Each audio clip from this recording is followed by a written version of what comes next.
right, welcome everyone to another edition of Thrivecast. My name is DJ Eshelman here with you once again.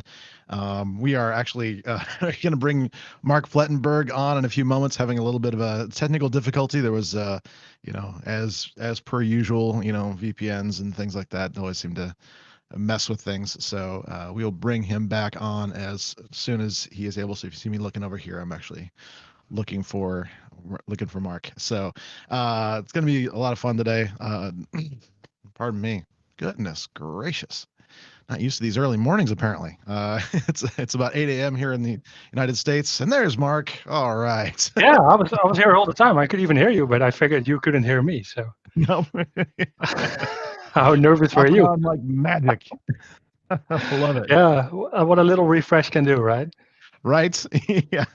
Like clear the cookies and all that kind of fun stuff. So absolutely. Well, Mark, welcome to Thrivecast. It's good to have you on all the way from way over yonder in the Netherlands. It's awesome to have you with us. Mark is Mark's a lot of things. Citrix CTP. Him and I were CTAs together actually for a while. And he's also very well known for his work with LoginVSI. So welcome, Mark. Thanks. Yeah, great intro. Yeah, I'm sure we could have done better, but that's okay. Sometimes it gets off the cuff. Really quick, if you're watching with us live, go ahead and say hello in the chat, and we'll try and put it up on the screen here for you if you have any questions, or we're open to heckling. Just keep it clean. Absolutely. Make sure though, especially if you're watching on YouTube, or especially if you're not watching on YouTube, go to our YouTube channel and get subscribed. Here is a quick little link that'll help you with that. thrive-it.com/subme. I'll kick you right in. A little pop-up window said subscribe to channel, and you'll say yes, of course. And so that'll get you subscribed, and so that will help us out a great deal. We actually are going to be starting a campaign very soon to get a lot more subscribers. Apparently there's some added juice we can get with YouTube if we can get up above 1,000 subscribers. So that's coming soon. So if you want to get ahead of the game, go ahead and click on that, and that'll be great. So that's it for our logistics this morning. Mark, why don't we start with maybe some of your early life, like where were you born and raised, and how was that for you, that sort of thing? Oh, that's a long, long time ago. But it's interesting. So I grew up in a small town, far, far from Amsterdam. Talking about the Netherlands, everybody's always talking about Amsterdam and how great it must be to live there. I live probably just as far from Amsterdam as you do. Well, no, that's a that's a little bit of a stretch, but I live very close to Germany. Like I said, small town. I rolled into computers in the early days. As you did, we were playing outside, no cell phones, none of that stuff you have now. And one of my neighbor kids, his dad, he brought home a PC where we went, and at some point, of course, I've been nagging enough to my parents to also get a PC so we could copy floppy disks and copy games that way. Yep. Now, being a software vendor now, of course, I never would copy software anymore. But back in the day, the games and then making the menus in DOS so that you could start multiple games and those kind of things really just got me into IT a little bit. But funny enough, I've never left the area I come from. I like to live here. I think it's nice. Everything is it's small town. It's perfect. And now with all the lockdowns going on all over the world currently, I'm very happy to live where I live with all the space around my house that I could wish for, and plenty of room to work in the house. I do not have to sit at the kitchen table. I've got my own office. I got my place to work. Get to spend extra time with the kids. I don't have to travel to Amsterdam anymore. So, although I'm not going to say the pandemic is great, it's working out for my professional and personal life quite nicely. To a fact that there's a car, everything standing in the driveway, and you start to ask yourself like, hey, what's the point of having a car? So something I've always thought abroad. If you visit conferences like in the States, for example, San Francisco, like why would you have a car, right? You can Uber or Lyft or whatever you want to do. And now even small town cities, why do I have a car? Yeah. I mean, to a degree, I think for me, it's we are also in a smaller town. I think it's well, smaller is probably the wrong way to say that. I guess 80,000 or so people in the actual city itself. So it's smaller in that regards. But some people, I mean, for me, I actually spent a lot of years in a town with about 1,000 people. So I know what small town really is. But Yeah, we're at like 10K, so it's not too small. yeah, okay. So there's still enough room in between things where sometimes a car still makes sense and things like that. So life in a small town. Now, did you go to university, school, or anything like that? Yeah, so I ended up doing my bachelor in IT. Actually, I minored in healthcare in IT, which is Okay. interesting. We we Yeah, have some that stuff coming up works out for well, that yeah. later. Um, and funny enough, I think most of my family actually works in healthcare, right? And my close family, but also if you widen the net a little bit, everybody's ended up in healthcare in some way. The closest I'm getting to healthcare is I have to wear a face mask now when I go outside, and I kind of feel like a doctor. But the thing is, I always liked computers. I'm not really a magician with them. I worked a lot with them. I work a lot with people that work with computers. Working at a software company, you kind of have that, right? Yeah, right. Um, but I've never been the absolute best at that. So I try to really talk to a lot of people, listen to a lot of people, like, hey, what are you looking for? How can we make this better? How can we make this more fun? Mm, And see how we can work that into our products. And actually, when I was going for my bachelor, LoginVSI, that is now a company that most of you will have heard about, was my thesis. oh, So doing the research, working with a lot of smart people, I didn't come up with the idea, right? I was fresh out of school. My main priority was getting drunk every night at a different place, right? That but at some point you have to get your certifications, your diploma, and you have to finish this thing. So right. we went to do an internship, and together with Henk, a very good friend and colleague of mine, we decided, hey, we do not want to stay in our small town. Let's go to Amsterdam, right? So Mhm. we pitched the idea at school, and they were like, well, actually, Henk pitched it at school first on his own. And school said, well, we're not going to send a teacher to Amsterdam just for you. It's too far away, right? We have to check the company, and we have to come by every now and then. So you need to find a buddy, right? If two persons go to Amsterdam, then we can justify sending a teacher over every now and then. I mean, this was before Teams and Zoom. I guess now it wouldn't Right. Yeah. Not big have enough. been any issue anymore. So we set out, we did it. We found a small apartment. So for cheap, for $75 in Amsterdam. So it was one of those apartments in a building that they were going to demolish. But there are some strange laws in the Netherlands that if a building is vacant for too long, you can squat it basically. So we were like anti-squatters. So they put somebody there, Hmm. and you pay next to nothing, and you get to live there. The only rule in your contract is when we say you have to get out, you get out. Um, which was nice because for $75 we lived there, and we got thrown into this company, which was Login Consultants by that time, which was known for being the best at doing Citrix stuff. So they were, doing all the stuff around the globe. Jeroen van de Kamp, maybe some of you recognize the name.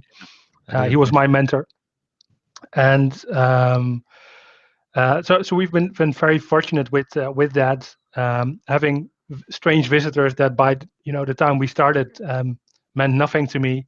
Like for example, Brian Madden was a good friend of Jeroen, came over. Sean Bass, all of these guys that are now top of the industry.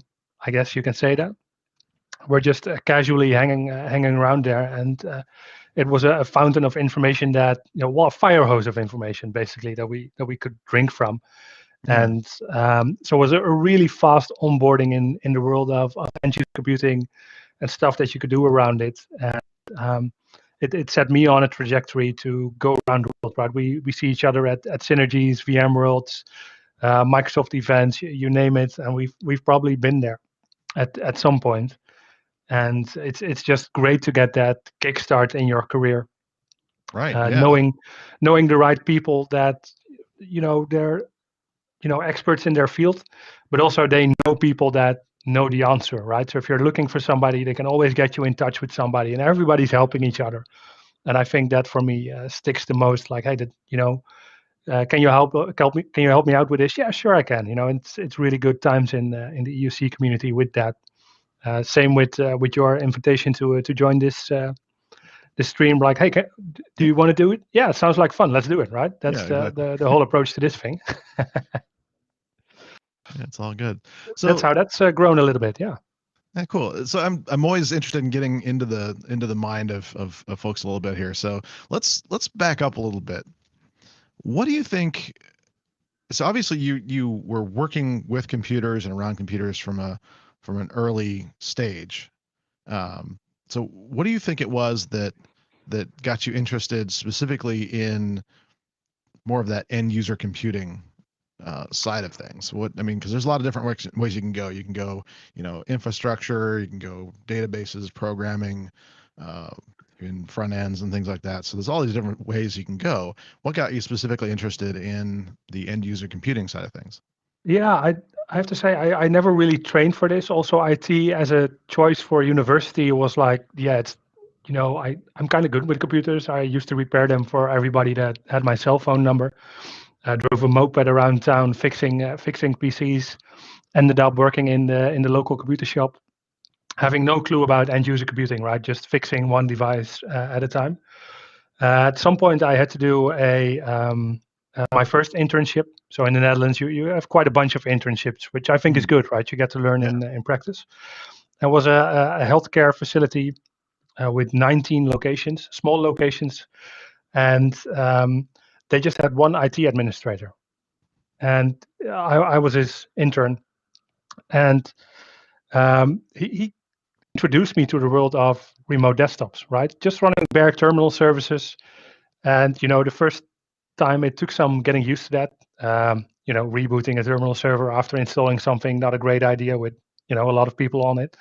I learned that the hard way, but they gave me the room to figure that out. Mhm. Looking back at it, that guy was very far ahead of his time. He did automated deployments of his whole RDS environment, and he had to, because just a single guy, right, working with 10 clients, and that really amazed me always. Like, hey, this is interesting. This is very, very efficient. It's elegant to ways. And then the internship at Login Consultants, I only landed because I had that job before, right? Like I said, Login Yeah. Consultants at that time was in the Netherlands the top company to work for when it comes to EUC, and they had never hired somebody before, that just came fresh out of school. There were all these senior consultants with 50 years of experience, and big mouths on how you should do things, and going into big corporations, big government organizations, telling them how things should be done. And then you had Henk and myself just walking around there, not having the first clue. But all of these guys around us that were nice enough to teach us a thing or two. And we didn't really have to go home, right? We were living in Amsterdam, so we didn't exactly start our days early, but we would also spend a great amount of time in the office, and learned an extraordinary amount of things outside of office hours. Yeah. And I have to say that's where it kind of grew on me to work in EUC. Like I said, we worked on the first prototypes of what is now become LoginVSI. Mhm. Um, we put it on the website, offered it as a free download, and just being nice, like, hey, we made it, it's out there, we're using it ourselves at our customers, but why don't you download it and give it a spin? And never looked back at it until the CEO of the company realized, like, hey, how many downloads do we have on that? And he fell off his chair and had the eureka moment, like, yeah, so we're going to be a bit more active on this, I guess. Yeah. And I'm I trying mean, to remember I'm trying to remember what year that was, because I remember downloading it very early on, but I'm trying to remember what year that actually was. 2008, 2009, something like Okay. that. Oh, that was about right then. Okay. So we're heading right into a recession, right? Companies were Mhm. shrinking. I just, my intern job got converted to a big boy job. Mhm. Everybody was worried about their jobs, right? And I figured, well, last one in, first one out. Yeah. Um, Right. yeah, it's Usually typically that's the how way it it goes. works. Fortunately enough, I was also the cheapest person they had on staff, probably because I, fresh out of school and I wasn't the senior guy. So they kept me around together with Hank, and we went on to do consulting. And they just threw us at the biggest customers that they could find. Like, hey, yeah, these guys know Citrix. They'll do this and that for you. And we just went in like, well, yeah, sure, we'll figure it out. Same with things like, hey, Mark, you've done a packaging job with AppV. Yeah, we've got a thin app customer, right? You can go there. It's same, right? Like, no. But we went there anyway, and we sort of always came out. During that time, also, the software product VSI got more popular. And slowly we went from, working on it 1 day a week to two, to hiring our first developer, to really slowly growing into the company that we've become. So there's never this really big bang moment like, oh, this is life changing. It's like small increments every time, just nudging me deeper into this EUC market. Right. Okay. That actually makes a lot of sense. I think in some ways I was the a similar kind of way as far as being kind of nudged towards it. I just never really had I just never had a background in this stuff. This was always kind of stuff. I kind of got latched into IT by accident. So Even better. No, but also, there were no studies specifically to become an IT end user computing right. administrator, right? And it's something, So I think it's really important for people to realize that nowadays there are programs for like IT administration, things like that in schools, but that really is a very much, you know, modern day thing. That's really that wasn't it didn't exist when you and I were, in college and university kind of things. Basically, your options were, well, you can learn how to go do programming. That was pretty much my only option. You can learn COBOL and get this little piece of paper. It says you have a college degree. I was like, oh, okay. perfect. Yeah. There No, really need there's me for one. that.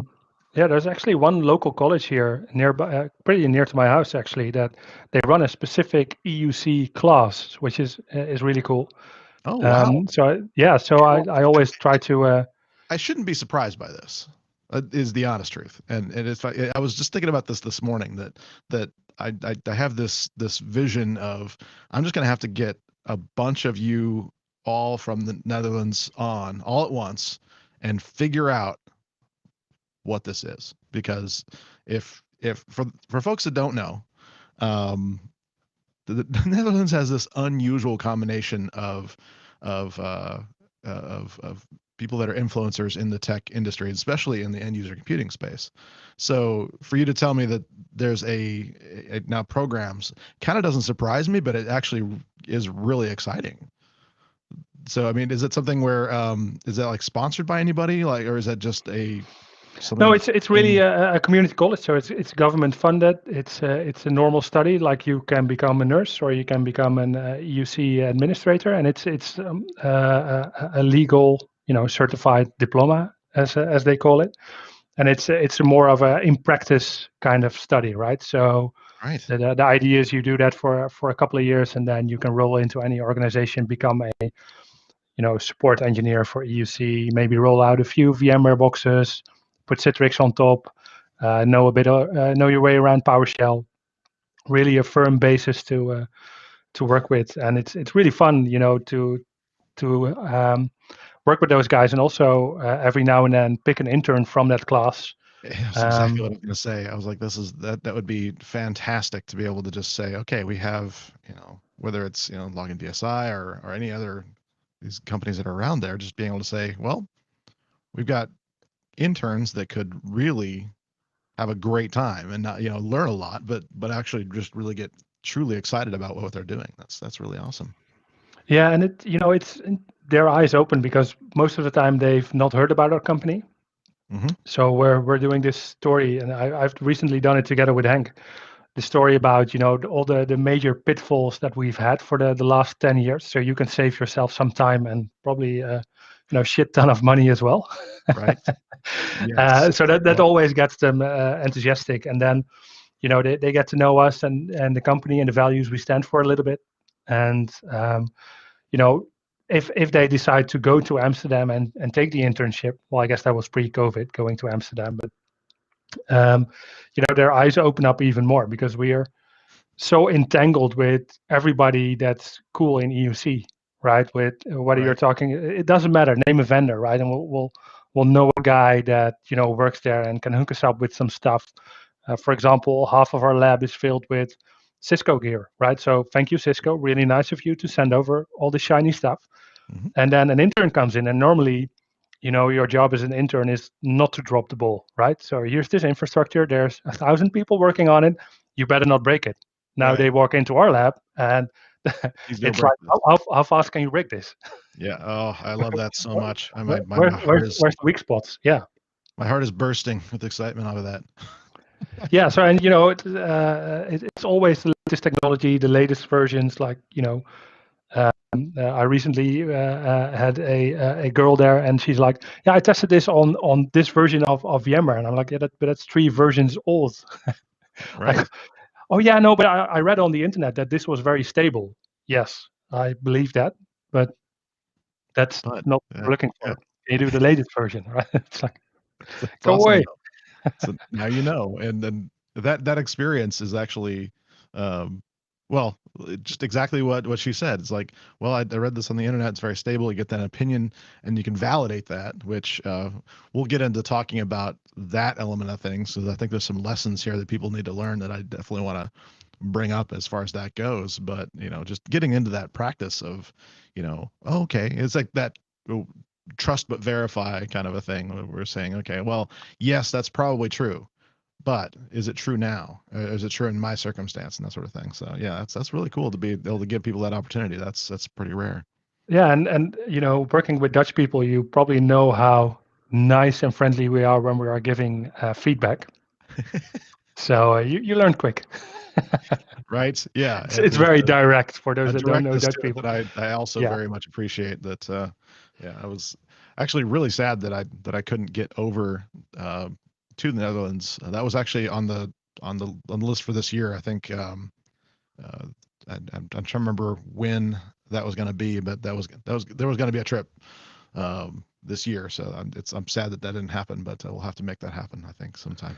yeah, it's fun working with all of these cultures, right? So I've had countless people from the States, especially colleagues, because then the communication lines shorten a little bit, right? Where Dutch people just email you like, "I need this," or "I need ABC," and then Right. an American will email you back like, "Are you angry?" Like, no, I'm just efficient. I need this, right? Like, so over the years you learn to type, "Hey, how are you doing? If you, by the way, I love what you've done with this. Could you, by the way, send me if you have time, maybe ABC?"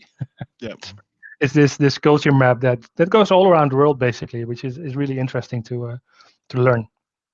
Yeah, I've realized kind of by accident that the title of my new book actually works really well in the Netherlands. It's actually pretty Absolutely, yeah. prevalent. It's very direct. Yeah, no, for Yeah, sure. exactly. It's just like, okay, I'm speaking your language. I love it. Yeah. So if you're just joining us here at the near the bottom of the hour, we are talking to Mark Plettenberg from LoginVSI. Actually, the fun thing about this is Mark actually was speaking of kind of collaborating and helping out. Um, when I wrote, let me grab that. It's in the corner here.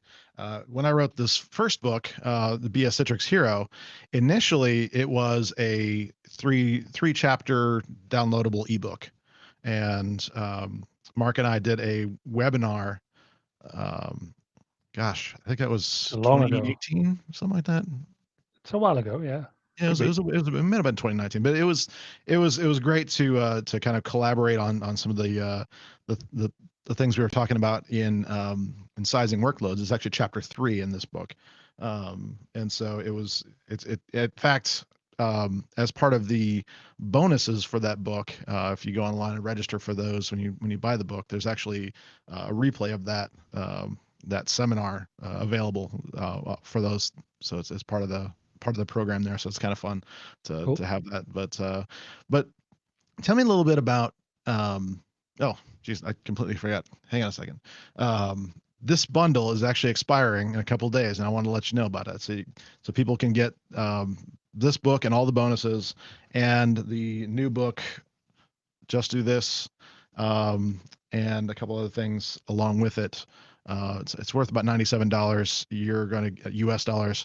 You're going to get it for a lot cheaper than that with the bundle link here, thrive-it.com/book bundle. That is up till the end of the month, and so that is coming up rapidly. So don't miss that one.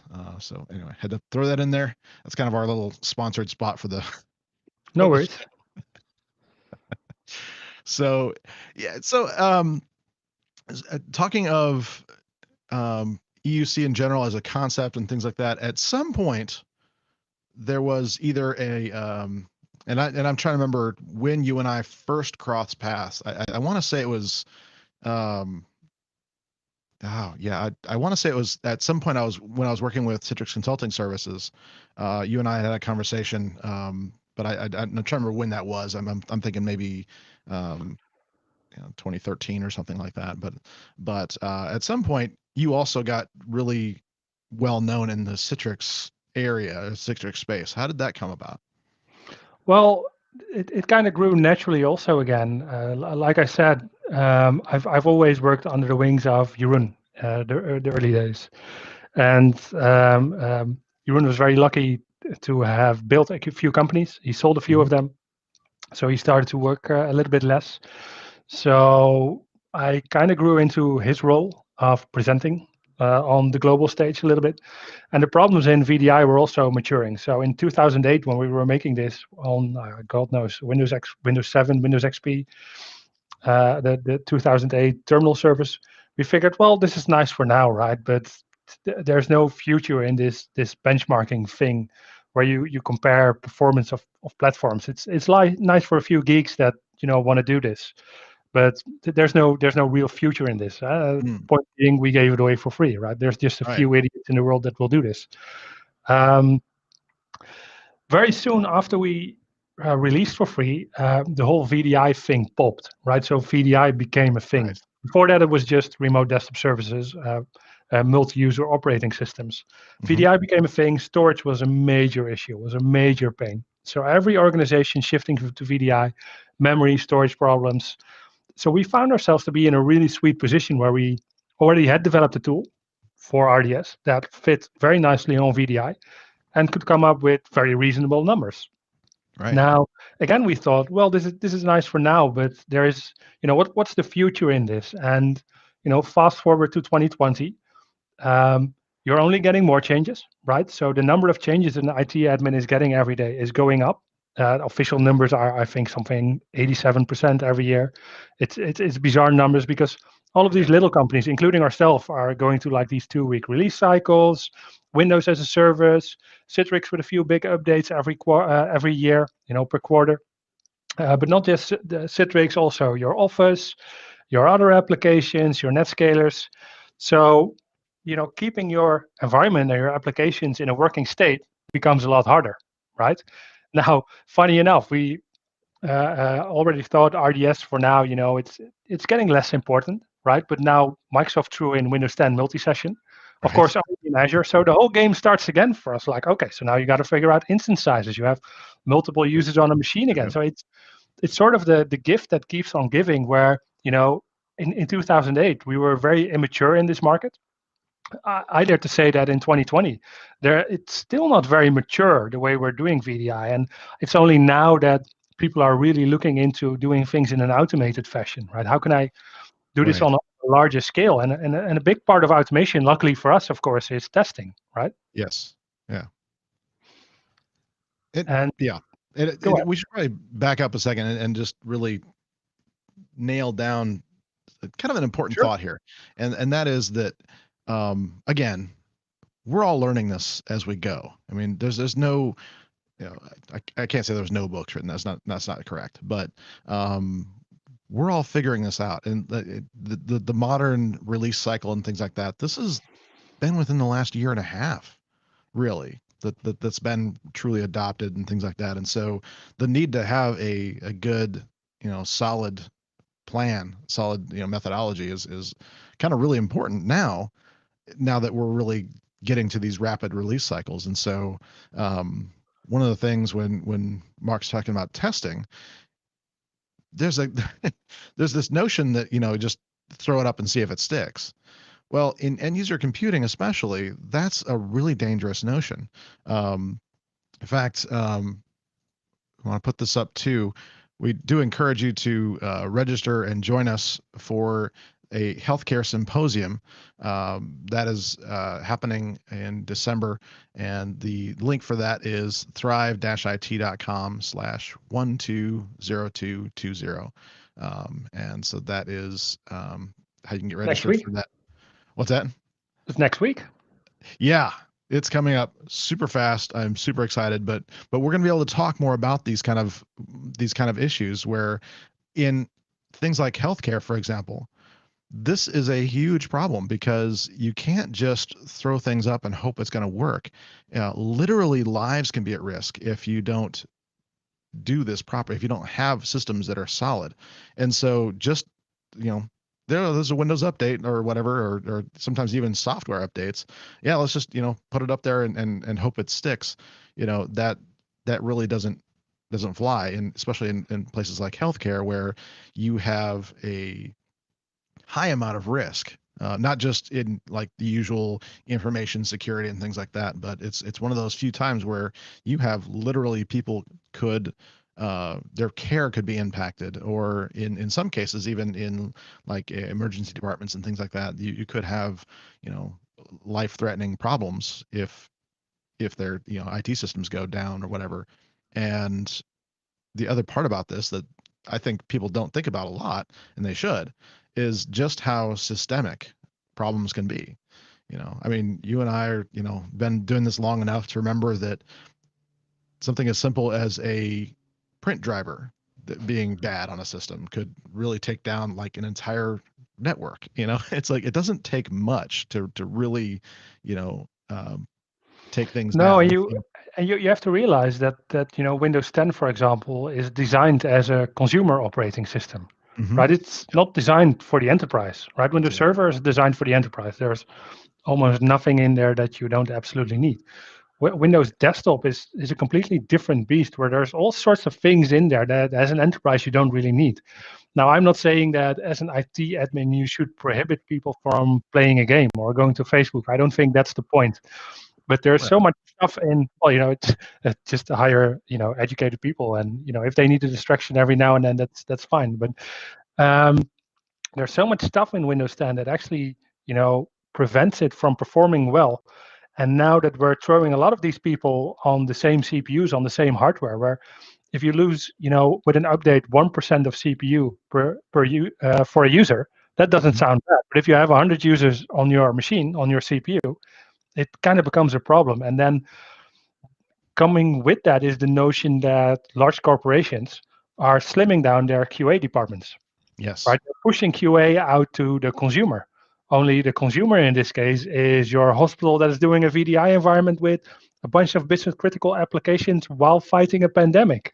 Yes. And so the mind boggles if you think about that. And we compare a lot of different things, with like, would you buy a car that has not been crash tested? And it's so logical, right? It's Right. you just get on that airplane, Mark. It's not tested, but yeah, we monitor it very well during its first Yeah. flight. What? It'll be 90% of the time it's fine. Mhm.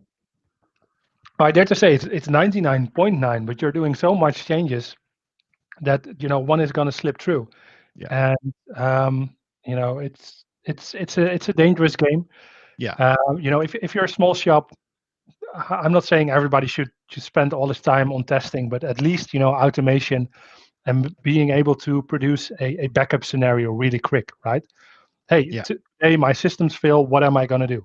And I don't care if the plan is go to Target and buy a bunch of notebooks and be back in business with your software as a service web application. Right. That's the plan. But for larger corporations, that it doesn't work. First of all, if I ask any organization how many applications do you have, the answer is typically only half of the truth, right? Yeah, we think we have about 1,000. Well, probably you have 2,000 then in that case. Hmm. Now, with everybody working from home, shadow IT has become even bigger, right? So we don't even know which applications people are using. The stack of papers that they have at home, maybe even with privacy sensitive information, and then at night their son is playing Fortnite on that same machine, right? Right. Because you can. So there's all sorts of things that I find really interesting, really dangerous, but also see a lot of opportunity for, again, end user computing to make our lives a little easier, right? The whole zero trust thing. I don't have to trust your device. I don't care what you're doing on that at night, right? You're just going to log on to a secure environment, whatever that looks like, with a workspace or micro apps or all of that stuff from the future. But probably today, you're just going to run your legacy EMR application, and we as IT admins better make sure it works. Right. Yeah. Yeah. And honestly, that's the other part about this is that there is, and I'm curious what you're seeing because you're probably getting more of these pain points than I am. But what I'm hearing out there is that, there's this joke about testing in production. Like people wear it like a weird badge of honor, that they test in production. I'm like, okay, well, that might be fine for people that like changing jobs all the time, but I don't like being fired. And No, to no, exactly, and it's a culture change that needs to happen in IT, and I do see that everybody who's coming from school now, they're more methodical, right? A bit of PowerShell doesn't scare them anymore, so they're more going into that the good. DevOps Hmm. cycles, those kinds of things. They're just more used to it. Whereas when I went into IT, the guy in the IT department was probably the guy who was the first one who figured out to work with Excel, right? And from there on, he was just the employee who was the longest in the company, so became the IT director. Um, so things are maturing, but if it were up to me, the pace might be a little higher. But Yeah. it's also hard to just keep up with all of these technologies, right? It's today you have your Citrix on-prem environment. Maybe tomorrow your manager wants you to go to WVD, Right. and I don't even think that WVD is market ready, right? If you look at it, oh, you have to set up this, and then oh, maybe you want an FS Logics profile. Sure, go to this GitHub page. What what? Yeah. What? Yeah. No, but It's that's where it stops for me. Like, okay, so this is then it stops being enterprise ready, and Microsoft will get exactly. there. I have no worries. I mean, they're all smart guys, especially all of that FS Logics team there have a lot of experience with EUC, and I'm sure they also realize these things and are working on that right now. Um, but that means that if we look at the market, a lot of things are in the innovator space, but we try to stretch that to the majority. And it's also a pitfall of myself where I see new technology and I find problems to solve with it. Right? I have Right. this new solution. Let's find a problem. And sometimes we just have to take a step back. Like, Go back and say that again. I think people need to hear that because I think that's something that is a sickness in IT. yeah, we, Like, we have solutions and then we find problems for them. right. Yeah. Yeah. And I mean, there is a real pandemic now. So scaling out to, for example, Azure makes a lot of sense. But immediately, right as you go, also migrating to Windows 10 multi-session, good idea. But just realize you're doing something completely different now. So maybe you Right. want to test, right? For me, it's logical to end up in testing because that's what I'm talking about all day, every day. That's a bit Right. of a blind spot for me. But going into new technology is the cool thing to do. But it's not what let's say in a hospital, your doctor or your nurse is not waiting for a FS Logics profile. They just want to be able to log on and do fast roaming and do, Right. all of these things that matter to them. And probably that's not being stuck behind a keyboard, right? That's Probably not. not their ambition. So it's really something to keep in mind every now and then, which for me is quite far away because we are really a software development company that focuses on the IT admin, right? Right. Yeah. And we like it when they try new things because that means more testing as well. But personally, I do think sometimes there's nothing wrong with running a previous version of the second to last version of Windows 10, right? If that works for you and it's matured and the first bugs are out, then why not? Yeah. Is that And cool? and I'll be one of those that is going to say that, this push for rapid release cycles in, especially like we were talking about healthcare. Honestly, it is something where rapid releases in cores, like operating system and things like that, they're just not possible. We're going to talk about how just difficult it is just to roll out an OS to begin with. I mean, just to do small little things in places like healthcare, it's a huge challenge. And so, Microsoft and everybody pushing to, these rapid release cycles is actually, in some cases, in my opinion, doing more harm than good, because it's actually causing a not only a backlog of work, which, is a whole new concept that a lot of us need to learn, work management in general. But what it's causing is a lot of stress, because it's like, well, okay, by the time you actually get an operating system fully released, there's already been two releases of that operating system. And I'm just talking about the operating system, for crying out loud. There's so many of them that are just now getting Windows 10 rolled out from Windows 7, and this is weird, but I've actually seen some XP recently, Ooh, that's like mind-boggling. But not granted, they're just using them as like kind of a thin client kind of a thing, but still, it's it's really difficult for a lot of these kind of use cases to roll things out on a rapid basis, and it actually causes undue stress and mistakes to be made. Um, so actually, one of the things I wanted to talk about for sure, because there's two things I want to get to before we have to go. But one of the things that I think, since we're already kind of talking about this, is this notion of um, kind of easing that part of it. And this is where, this isn't a sponsored pitch or anything like that. This is not what we're doing here. But there's something about, that whole notion of, okay, we have this whole infrastructure for load testing. You know, at some point, I'm thinking you saw a pain point here of saying, people are having to do all this testing every time there's a release, and the releases are coming more rapidly. you know what I'm really curious about this, because I've been wanting to ask you this for, like, a year and a half now. What was it that made you, what made the light bulb come on to say, well, what if we just used our infrastructure to start letting people do iterative testing on the software itself, not just on the performance metrics?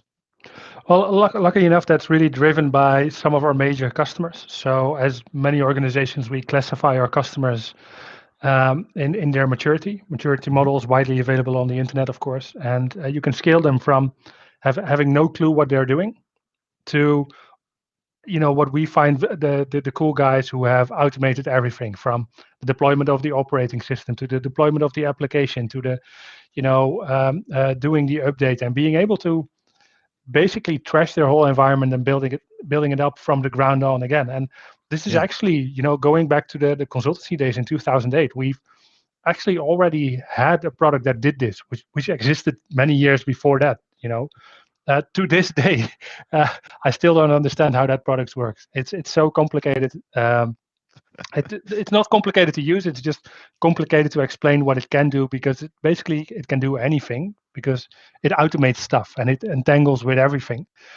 Um, but it helps you, and just like any other automation tool, it helps you to rebuild the environment. Now, what we're seeing is that you don't just want to rebuild it. In every step of the way, you want to make sure that you test. And now, today, we're talking to customers, and these are real customers of ours that explain to us, like, hey, we have near short of offshore people that basically have folders in front of them, and this is what Microsoft Word should look like. They start Word, okay, it looks like the picture, and they close it again, and they go to the next app.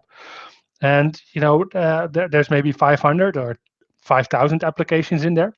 Once they are at the last page, they just turn it around, go back to page one, and do it again.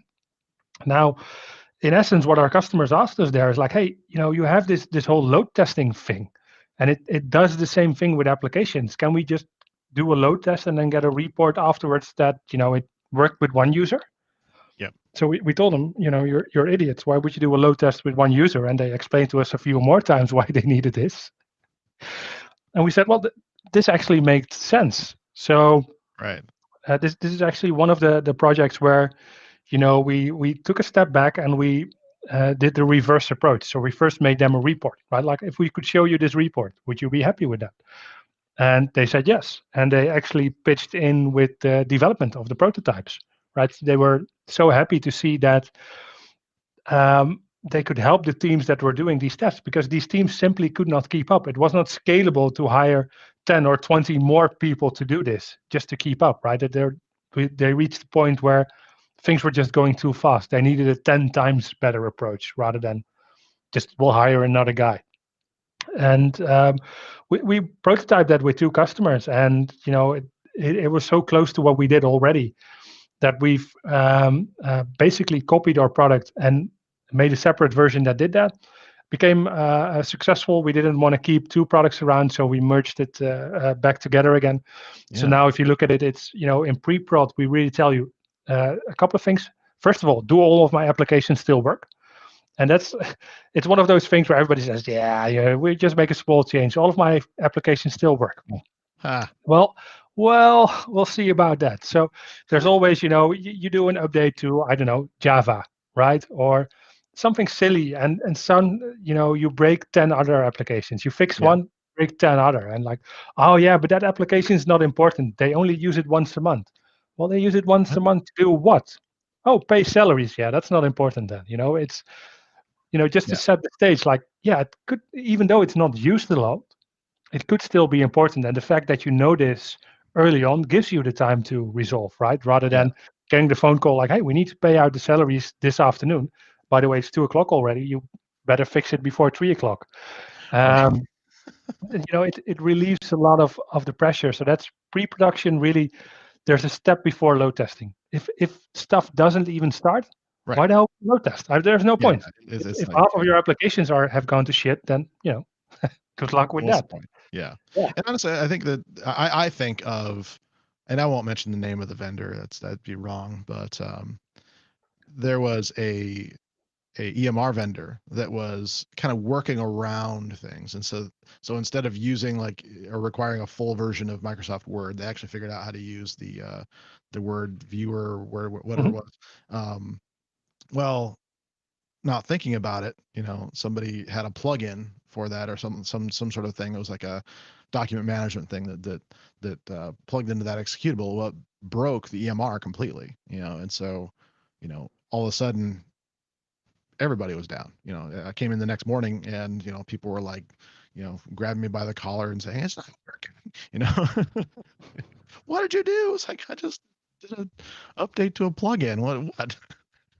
It seems small, but some of these small things can have bigger impacts that we don't think about. And so, just having that one little thing that kind of starts you off on the right path, something to automate, to say, okay, push your update out, let this test run, go do your other stuff. And so it's working in the background. It actually makes a lot of sense. And I'm always surprised that more IT doesn't embrace this. We could probably talk about this on in the symposium. I'm probably sure we'll probably want to, Yeah. about, why are you pushing You your know, staff to do this stuff manually? It just doesn't even make sense. the amount of the amount of times that we hear like somebody say, "Oh shit," when when we discover one of these flaws, especially with plugins or those kinds of things. It's Yeah. for some reason IT managers seem to think that if you just document everything, then these problems they will not exist. While even in the best documented environments, we still see that there's always this one guy in the IT department where we say, well, this plugin broke 10 of your applications. There's always this one guy that says, oh, yeah, forgot about that one. Yeah, I just Yep. installed that yesterday, right? Or, And yeah, we only used that 10 years ago. Well, it did break your right.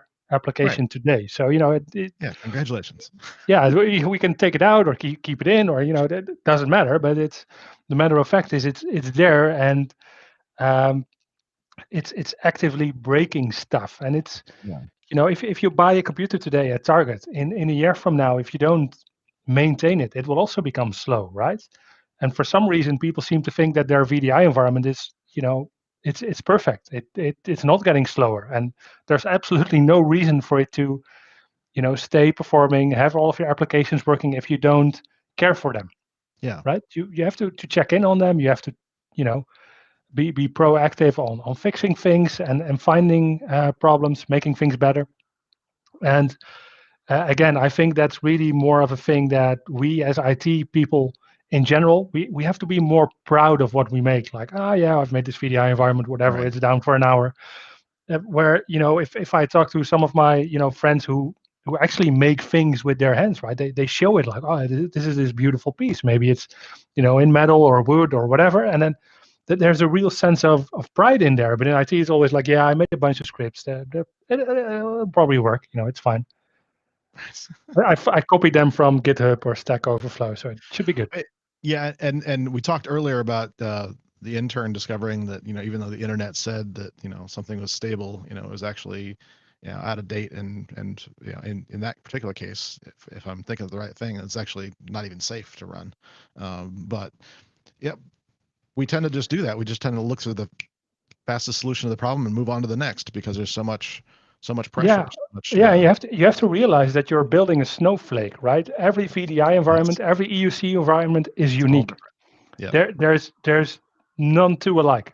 The mix of applications, hardware, software, registry keys, whatever the IT admin did to it, there is no two the same IT EUC. Well, maybe not even IT environments, but especially not EUC environments, which makes any guarantee from any vendor, including myself, right. that everything will work after an update in all the environments, with the very limited testing that they can do nowadays.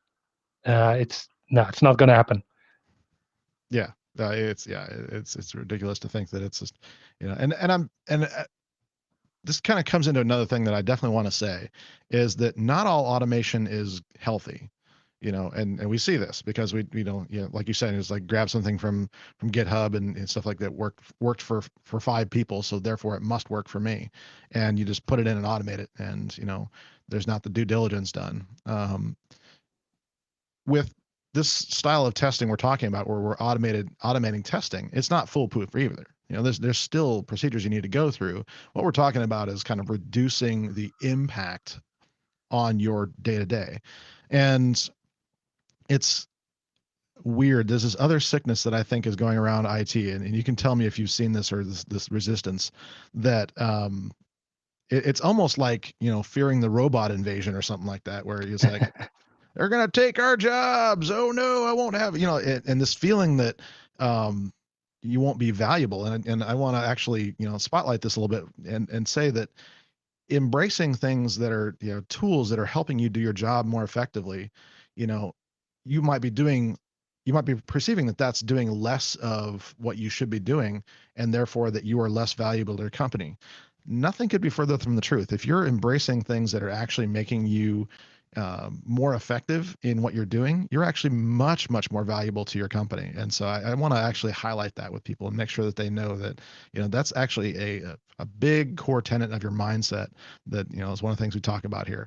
And that actually needs to be a big, big part of what you get in here is that, your value is not in your tasks. Your value is in the things you add, the value you add to the company. It's not in just the things you do. It's not in your task list is not your value. And so I No. just want to make sure that that's something that I hold up and make sure that people understand. Yeah, I don't see so much that people don't like to work with, well, or robots, so to say.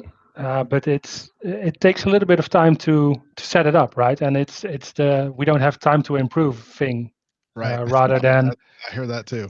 we're afraid of automating stuff, because ultimately we see that people get the nicer jobs when I mean, who wants to start 500 applications, right? To check if they all work. If that's your job, then why not automate it and find something more interesting to do? Grab to that one application that doesn't start and solve that. Yep.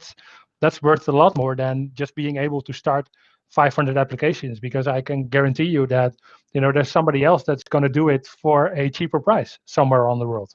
And looking at how the world works now, doesn't really matter where you are, right? I'm in Amsterdam. You're in the States. We're having this call. That we could easily be doing each other's jobs.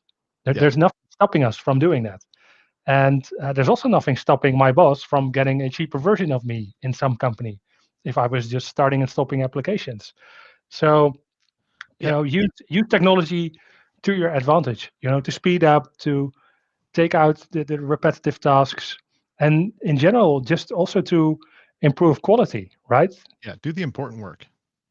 Yeah, no, absolutely. And Absolutely. I think your day will also be a little bit more fun if you do that. And that's the thing is that, and we're kind of getting into this around here where we're starting to have more conversations that are more and more like, what do you actually enjoy doing? Let's get you doing more of that kind of things. And that's something that I think will be coming a lot more prevalent in 2021. When, I think that honestly, just like, other problems we've had in the world, this will eventually go away. But there's some things that this has woken people up to, in regards to how IT is actually done and that sort of thing, and how important it actually is. This is like the last year that anybody thought that, just the whole notion that IT is not important doesn't exist anymore.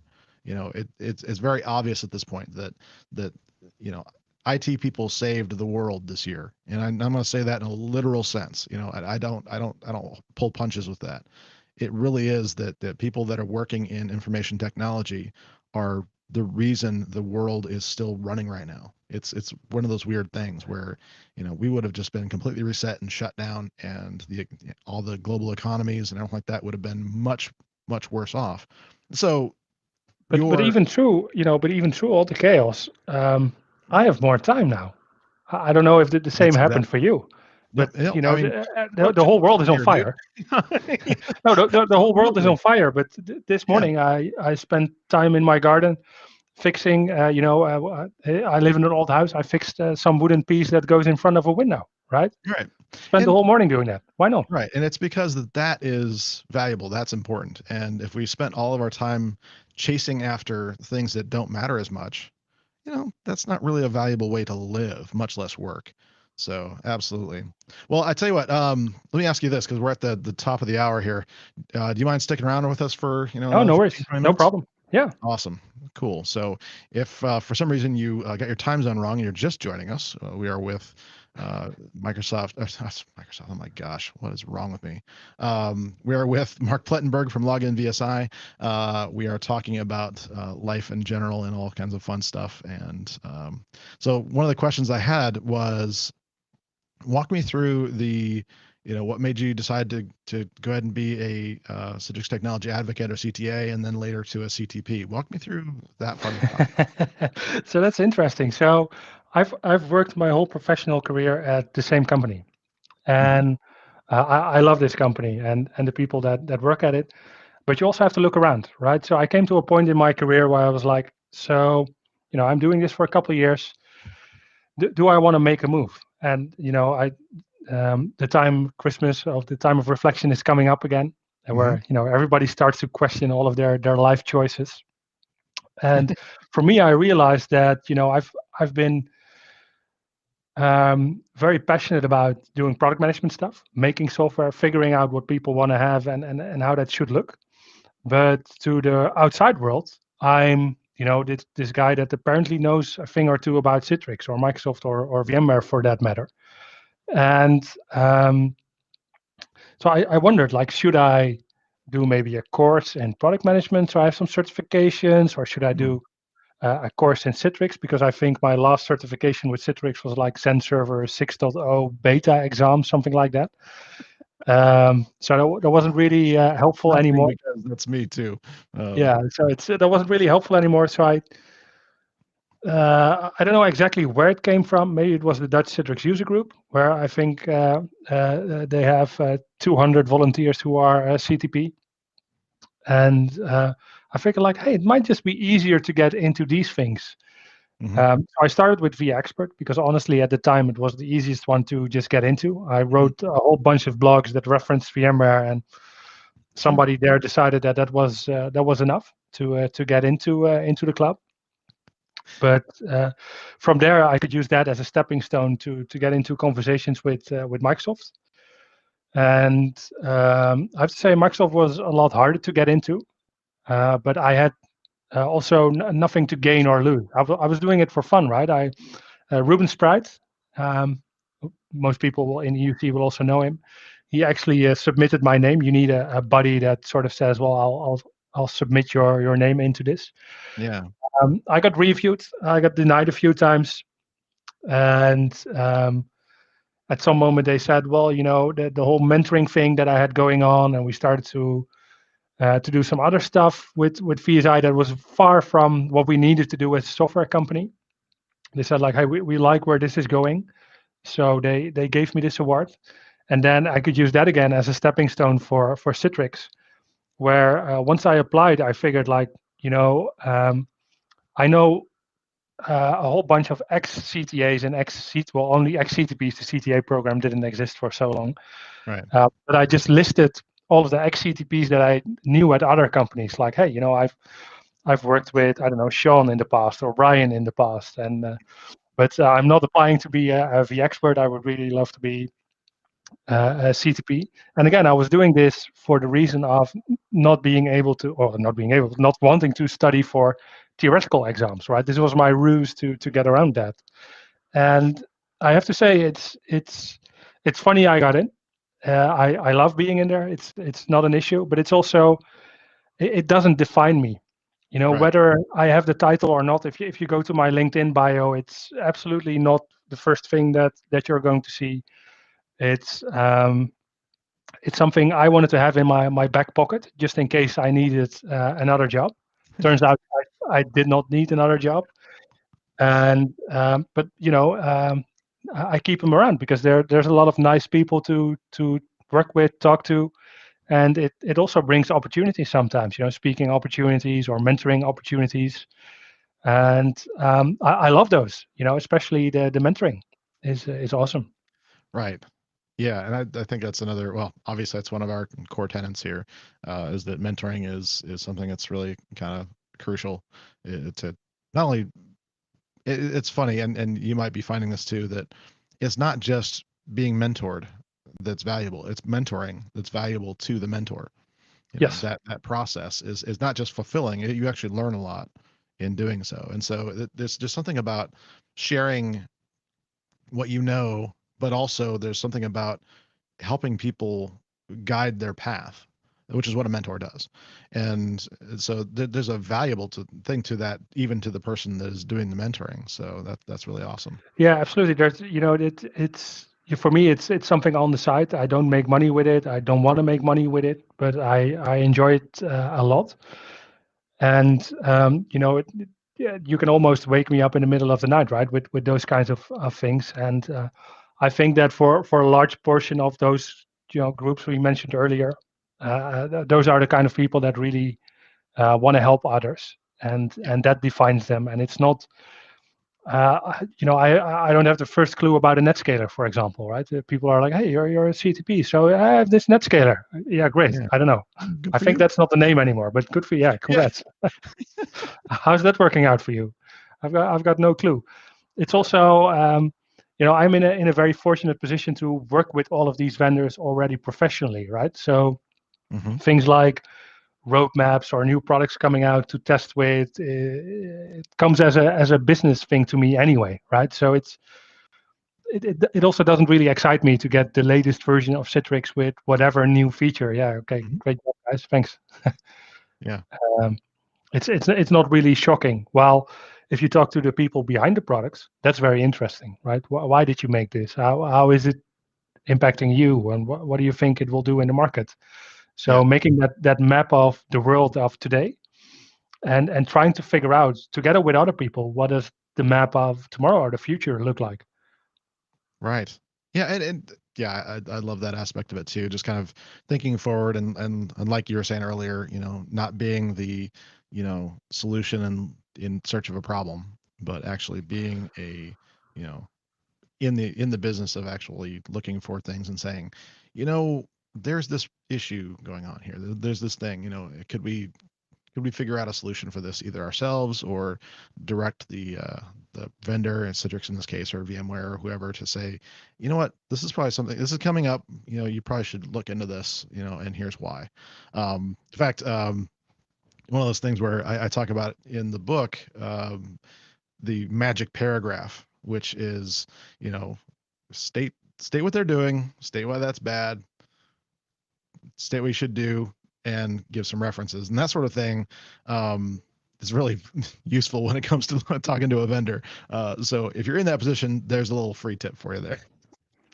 No, absolutely, and it's always amazing to me that all of these vendors, they're almost everybody we talk to is extremely nice, right? They always want to help out. They will always hook you up with whatever you need, sort it out, and it's also a global thing now, right? Whether you're working with somebody in, I don't know, Australia or the United States, it's all the same. And although it's global at a global scale, the EUC market, it feels like a really small group of people that are in it. Absolutely, yeah. And the funny thing is, it kind of is. It here where I live, we call Nashville the world's biggest small town, because it's easy to be known here. It's easy to get, in the IT space, especially in healthcare and all these kind of things, that there's a lot here, and so people tend to go from position to position within a circle of companies, and so it's easy to feeling like it's okay. This is just the world. It's very small. The cool thing about end user computing specifically, and this is kind of where we kind of cut our teeth. And by the way, Jeff sends his regards. He's still feeling a little under the weather. That's why he's not here today. But that's kind of why we started this. And we knew that our initial focus was going to be people that were in end user computing. It is kind of one of this weird thing where it's just like we're never really short of things to talk about or people to talk to, but we tend to know each other. It is kind of one of those weird dynamics where it's like a worldwide community, but we tend to just get to know each other on a deeper level. So it's a kind of this back and forth of, yes, it's might be smaller from some regard, but deeper connections and things like that is really cool. I do wonder how it is now. What if you started your career today? In 2020, how do you get to know these people, right? Right. I mean, I went to a lot of conferences and got a lot of drunk, but also got to know a lot of people. That game has changed. Yeah. Um, I think by the time you and I actually met in person, I think we were both kind of like, I'll have a drink. mhm. No, but it makes things difficult because all of these people that we've met at events, at some point we started to feel, hey, we should also organize an event, right? So we did the VDI Performance Summit again. Mhm. Not per se a LoginVSI event, but close to our heart, right? It's a topic we know a lot about. And the first time we rented out a location for 250 people is nerve wracking. We spent a lot of money. We wanted it to be a top location with easy parking, a nice spot to go to. So that definitely cost my boss some money. So there was a risk, and we immediately sold out all of the tickets. Right. And mainly because we knew everybody, right? We knew all of our guests, we knew all of our speakers, and we've done a few of those now, both virtual and physical. But there are so many people that have cool things to talk about that we have a Mhm. waiting list for speakers, Right. right? Like what how? Yeah. Exactly. And not just on bullshit topics, but it's all good stuff, right? So you have to make Right. choices like, hey, we had this person last year, or this is an interesting topic that this fits with the world today. Where I thought that big events like Synergy and those guys get a whole lot of submissions, of course. So there's a selection process. Um, but to do your own little event, getting 250 people physically in a building in Amsterdam, what? And we did the virtual one as well. And again, one of those mentoring things, right? We got a lot of help from a lot of people that had done this before. The first time we hit 1,000 registrants. So like, what? How are these things happening, right? Yeah. Now, in practice, it's a little bit harder than that, of course. But it is. And honestly, we're still looking at even doing one ourselves of doing a few summits, just because it's something I've been wanting to do for several years now. Now we always worry about, okay, well, is it too much? And I come back to that mindset thing of, gosh, there's, like I said, there's a waiting list of people. There's so many people that can share so much information. Why not? Why not just have it and this sort of thing? So the nice thing about embracing the virtual and doing things like exactly what we're doing, all of a sudden it's not so out of the realm. no, It's kind of nice. So no, and so for some reason, if you make it an event, it does draw a lot of people.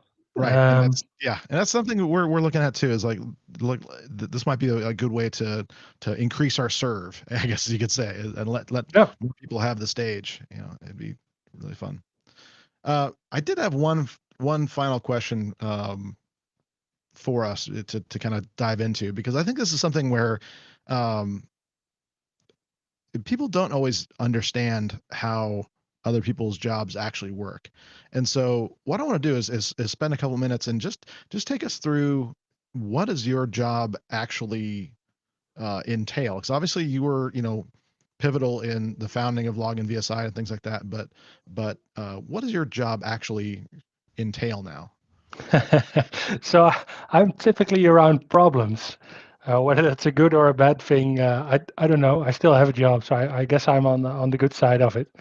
So I like a bit of everything, right? I like a bit of sales, but I'm not the best salesperson. I like marketing, but I'm not the best marketing person. Hmm. I like to spend time with developers. I'm a horrible developer. Um, so my job is really to be in between all of these departments to help them figure out what the customer need is, and the Hmm. other way around, how we can voice that back to the customer, right? Because um, we're not just, it's not just a matter of having a data sheet with your software anymore, right? You got to have this story, you got to have this explanation to why you are doing things and why it matters. And we can hire the best marketing guy there is out there, but there is a chance that he will not understand the EUC market, Right. uh, the bigger picture. So just as an example, right? We were thinking about an event, and it was a debrief of VMworld. And our Hmm. marketing team suggested, hey, maybe we should invite somebody from Nutanix. Now, I'm sure the people at Nutanix would have loved those things, Hmm. but understanding a little bit about the market and the complexity between Nutanix and VMware, Yep. I can bring some value to the table by explaining why we maybe not necessarily would want to go for that choice, which is really important. But I think most importantly for me, it's my job is about talking to customers Hmm. and either making sure that they get what they want or making sure that they're happy not getting what they want. Gotcha. I think I understand that. Yeah. So cool. Yeah, So we're a small shop. We cannot build everything. right. Um, That's kind of what I was going to ask. Is like, what it sounds like there's probably some duties that are still, um, yeah, not quite as segmented as maybe you'd like, but so you still have to get your hands into things. Like, do you still do like hardcore product development, or do you have just a team of guys and gals that are doing all that? no. I'm very much addicted to that. I would almost say no. So we have Right. the right people in the right places, and as a product management team as a whole, right? I have counterparts in the US as well. Hmm. We travel between these teams, and we all have our things that we historically are good or bad at, and we try to help out there. And it's all over the place, but it should mostly be about capturing the customer's voice. And Yeah. in my history, if you see me talking at events, it's typically talking shit about Windows or Citrix or VMware, um, but always trying to bring it back to a positive vibe. Like, hey, this is not great, but what can we do about it? Always with a smile and just having some fun, making people think. And I think that applies just as much outside of our company as it does inside of the company. Yeah. Yeah. It's. It absolutely applies outside. In fact, I was just thinking about when you were kind of talking about what you're focusing on, is a concept that I've brought up before about, living more in your zone of genius, like the things that you are uniquely called, uniquely qualified to do, that either you're the only one that can do it like you do it, or that is what makes you the happiest. There's an element of that of, you know, everyone is brought forward, everybody succeeds more when you stop doing the the or can stop doing a lot of the day-to-day things that you may not be as good at. Like marketing, for example. That's something where, that's not something I'm looking at right now. It's like, why am I doing marketing? I'm really bad at it. Yeah, the same goes for me. But and maybe the why question is interesting. I like to ask why a lot of times. Like, hey, we're Hmm. going to the event. Okay, why? Yeah, Well, it's a Citrix user group. We should go there. Yeah, but why this one? Right? yeah, Out of all the ones that you could pick, why this one? Right? Is there somebody in the audience that we want to talk to? Is there another presenter? Is there another company? Like why? And that, a lot of times what happens is that together with the people that you're talking to, you figure out why you actually want to be there. Same goes for products. I have a colleague who is very fanatic about lean business canvases, right? hmm, But they're not as much about getting the form filled, but it's a good way of having a conversation. It's a structured way of figuring out, hey, we have this problem. What do we want to resolve it? For example, we're talking internally a lot about Windows Virtual Desktop. Obviously, I think everybody in our industry is, right. So, yeah, what does that mean for us? Which problems are there? Which ones are interesting for us? And suddenly you figure out all of these things that you can do, but doing that together with a team um, suddenly aligns us a lot more, right? There's the marketing guy understands it, the CEO understands it, the sales leads understand, hey, oh, that's the whole thing with WVD, and that's what Windows 10 multi-session means, and that's how FS Logics makes sense, and how Azure plays a role. So it's figuring out, um, that's my strength. I know how this market works. The other right, guys know how to put products there, right? exactly. And that's, we have to realize sometimes we get in this tunnel vision. We sort of heads down what we're doing, and our network tends to be people that are the same. We need to realize that, there really are other people with other strengths, that if we work with them instead of, against them or whatever, that actually helps everyone out a great deal. Yeah. um, So to summarize, I think my job today is being on phone calls 8 hours a day, and it's gone so far that I don't know if I can switch to it. No, it doesn't switch now. But I have my little webcam up here, and that it yeah, yeah. actually melted. So every time I Oh, use that one now, I get a green line in my video feed. I don't know if I right, can. that's what that was. Okay, yeah, yeah. That probably set you off at the beginning of our meeting. Like, what's that?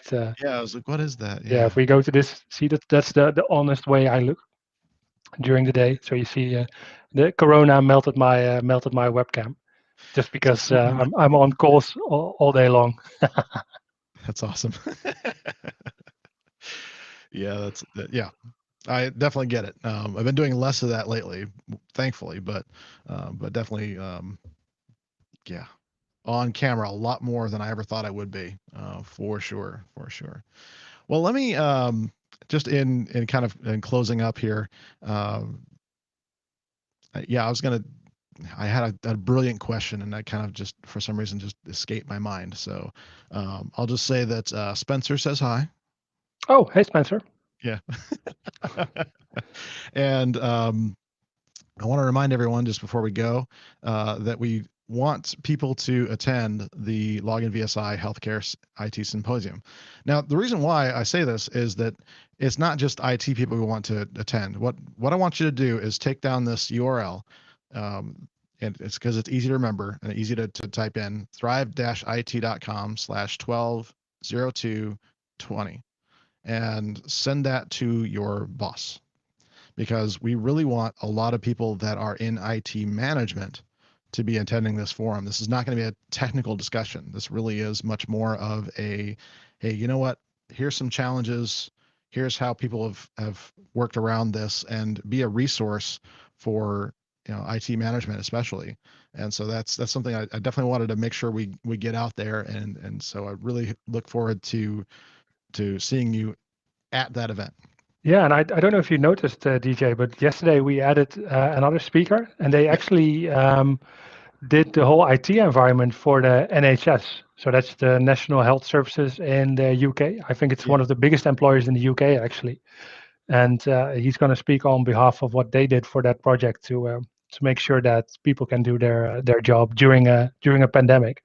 So Yeah. I'm really excited about that because it's all about not dropping the ball now.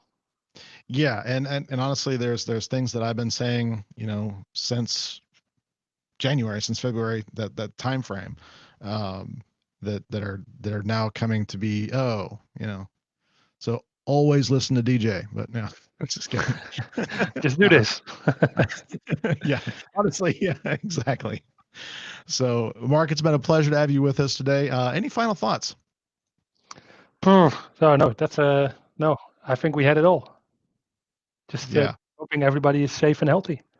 Indeed. Yeah, it's important to stay, physically and mentally healthy during a time like this.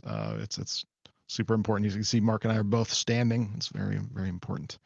Oh yeah, that's the best investment. The first lockdown in the Netherlands, I went to IKEA and picked up this standing desk, and it's the best choice I've made to date. So Yeah, yeah. And one of these days, I actually need to clean things up around here. I'll do a studio tour for everybody too. But anyway, I digress. Mark, thank you so much for being with us today. Like I said, for folks, join us at the IT Healthcare Symposium. If you have any questions of Mark, if you're watching this as a replay, go ahead and throw it up in the comments. And if it's a question, I'll make sure to get to him. But I'm going to throw Mark back into our green room. But thank you so much for being with us today. Appreciate it. no worries. Take care, man. Cheers. Cheers.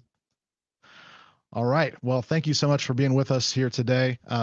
Please don't forget to hit subscribe and the like button if you're on YouTube. I know that this stream now goes to a lot of different places. We had people on Twitch. We have somebody watching still on Twitter. We had a few people on Facebook.